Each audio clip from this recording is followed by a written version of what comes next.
Hey guys, how's it going? I finished first half of Sickness. I know it's only Wednesday, and I said by Saturday, I think, but I finished early, so I'm just gonna go ahead and talk about it. Because to be honest, I don't think anyone else is actually reading this book with me. So as you can see, I got a little post-it marks in here. I did some underlining because this book is really interesting. One thing that I've been having trouble with is actually deciding how much of it I actually agree with. Kierkegaard has a lot of theories about this, and I don't know how much of it I actually buy into. The whole thing about how, maybe I just don't like the use of his word despair. I don't consider despair to be a state of being. I consider it to be an emotion, I suppose.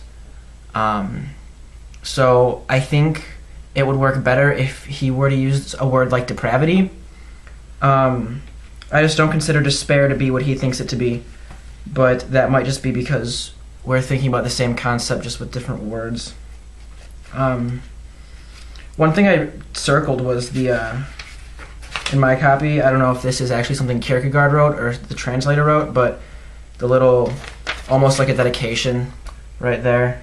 I want to go ahead and read that. I circled that because I liked it a lot. It says, "Lord, give us weak eyes for things of no account and eyes full of clarity and all your truth," which I think is just really interesting. It's a really good thing to pray for, because it's basically saying, let us not really look too deeply into things that don't matter. Oh, this is one thing. I really liked this right here. Page 11, right at the beginning of part B, I suppose, of part 1. He says that the possibility of this sickness is man's advantage over the beast, which basically means that the fact that we can be in despair is what separates us from being men and from being animals. But to actually be in despair, he says, it is ruin. The fact that we can be in despair is a good thing, because it proves that we're human, that we have selves, that we are souls. But to actually be in despair is awful. It sucks. It tears apart your soul, even if you don't realize it. This was one of my favorite passages. When death is the greatest danger, one hopes for life. But when one learns to know the even more horrifying danger, one hopes for death. When the danger is so great that death has become the hope, then despair is the hopelessness of not even being able to die.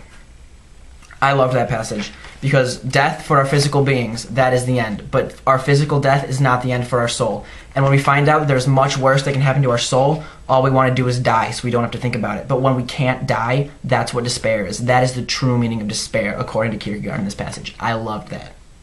Another really depressing passage that I really enjoyed. He says, "What is rare is not that someone should be in despair. No, what is rare, the great rarity, is that one should truly not be in despair." This is depressing. Everyone is in despair. To find someone not in despair, to find someone who is not completely depraved, that is what's truly rare. Think about that.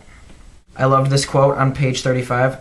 "The biggest danger, that of losing oneself, can pass off in the world as quietly as if it were nothing. Every other loss, an arm, a leg, $5, a wife, etc., is bound to be noticed." It's really sad. I mean, our culture, our world right now, we don't care about the supernatural. We don't care about the souls. All we care about is physical things, as arms, legs, money, wives, things like that. It's terrible to think about. I feel like there's a lot of paradoxes in this concept.